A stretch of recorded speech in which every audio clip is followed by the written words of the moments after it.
Баршаңызға сәлем. Қазір мен сіздерге үй жағдайында трайфл жасаудың өте оңай жолын көрсететін боламын. Ол үшін видеоны соңына дейін қараңыздар. Егер ұнаса, менің каналыма тіркелуді ұмытпаңыздар.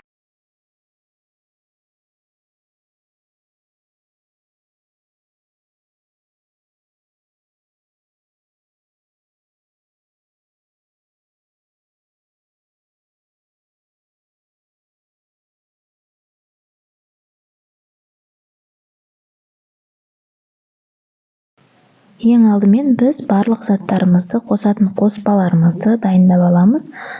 Мен ұнға какаоны бірден араластырып алдым, електен өткізілген. Және жұмыртқамыз бөлме температурасында болуы қажет. Мен ұн мен какаоны жақсылап араластырып, барлығын дайындап қоямын. Соңына қарай разрыхлительді салып, тағы да араластыратын боламын.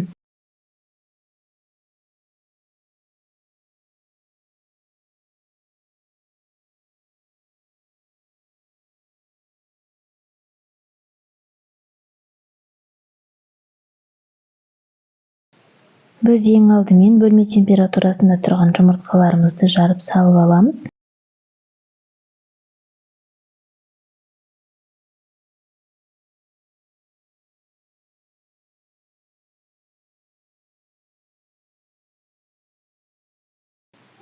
Содан соң жақсылап миксермен араластырамыз. Миксермен қатты көбік болып қоюланғанша араластырамыз. Қантты арасында аз-аздан салып тұрамыз. Бірден көп салып жіберуге болмайды. Біртіндеп аз-аздан салып тұрамыз. Сонда біздің жұмыртқамыз өте жақсы көтерілетін болады.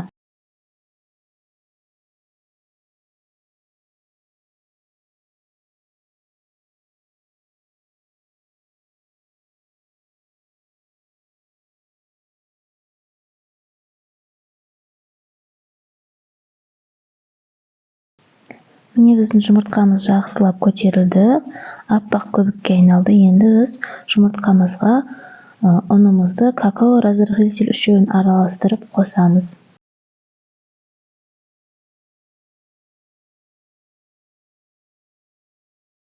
Ұнымызды да бірден барлығын салып жібермейміз, аз-аздан салып миксермен араластырып тұрамыз.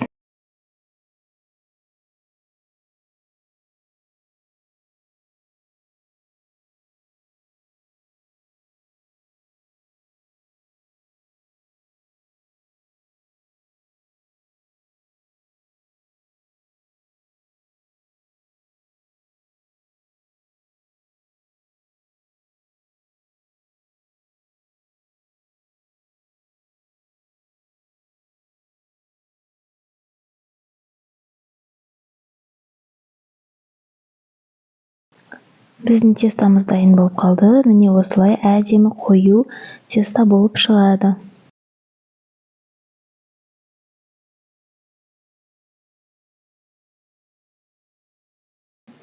Енді біз тестамызды осындай пергаментный қағаз төсеп, астына өзіміздің арнайы тапамызға құйып шығамыз. Құйып болғаннан кейін оны жақсылап жайғастырамыз. Қасықпен барлық төрт бұрышына дейін біркелкі етіп жайып шығамыз. Біздің пешіміз оған дейін қызып тұрған болуы керек. 180 градуста алдын ала қыздырып аласыздар.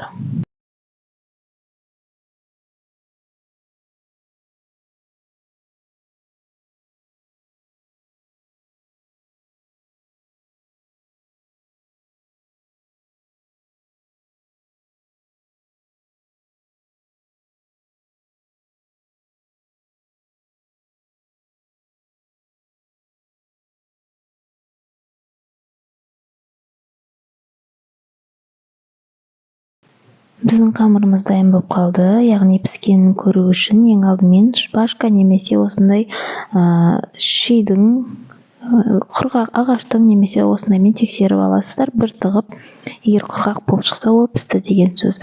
Енді біз кремімізді дайындаймыз.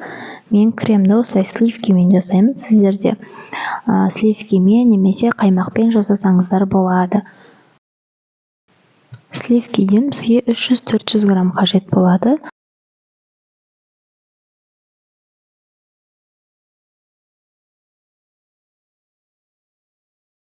Ең алдымен сливкиімізді жақсылап көпіртіп аламыз миксердің көмегімен. Бірінші миксерді баяуына қоямыз, кейіннен жаймендеп көтере бастаймыз. Ең соңғы максимальный скоростьқа қойып, ең соңында жақсылап крем жасаймыз.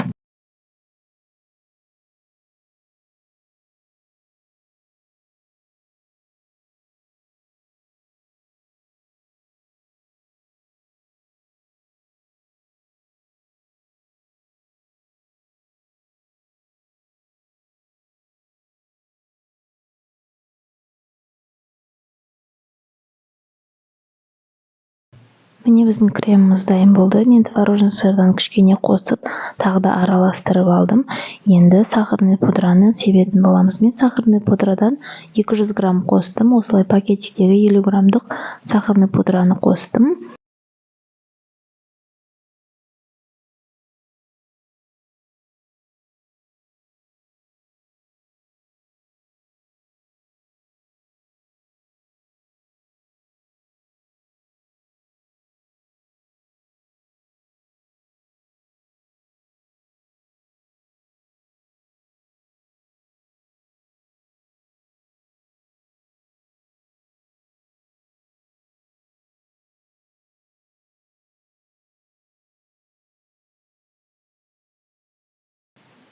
Сахарный пудраны қосқаннан кейін біз ұзақ араластырмаймыз, жай ғана ең бірінші скоростьпен араластырып аламыз.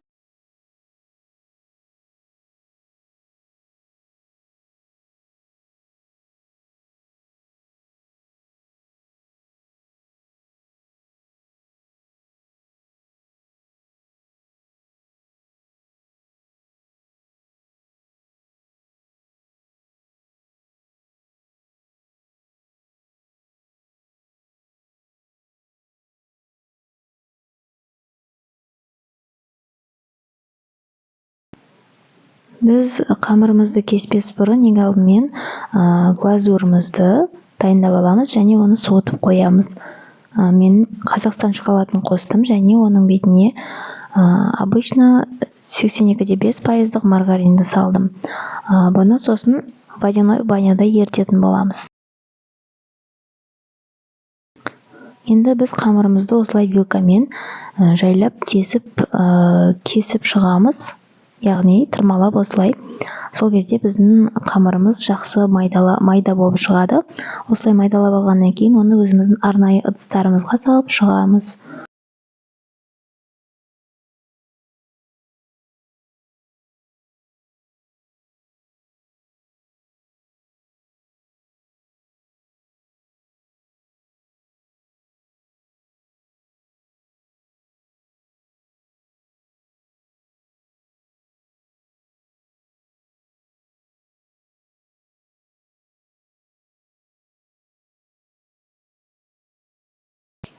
Енді біз бетіне кремімізді құйып шығамыз. Мен кремді әдейі сұйық қылып жасадым, өйткені маған осылай сұйық қылған ұнайды. Кремі өте тез сіңетін болады. Сол кезде қамырымызға қою қылып жасасам, сіңуі қиын болады және көп уақыт қажет етеді.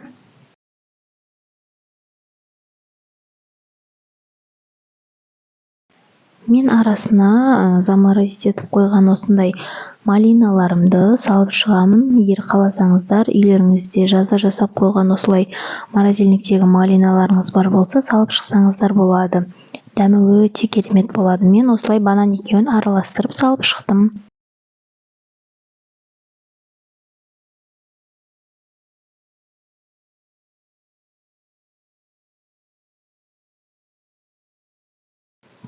Енді біз суып дайын болып тұрған шоколадымызды жаймендеп құйып шығамыз.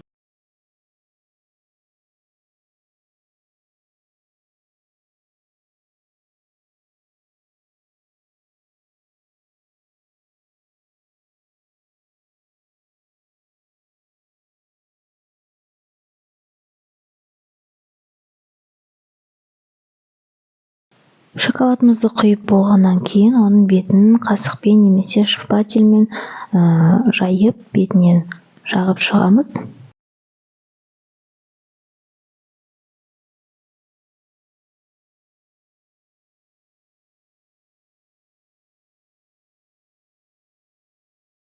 Енді мен бетін тағы да осы малина және бананмен сәндейтін боламын, өйткені үйде бары осы ғана. Үйіңізде жаңғақ немесе фисташка деген сияқты басқа да сәндейтін нәрселеріңіз бар болса, сәндесеңіздер, өздеріңіздің фантазияларыңыз бойынша сәндесеңіздер болады.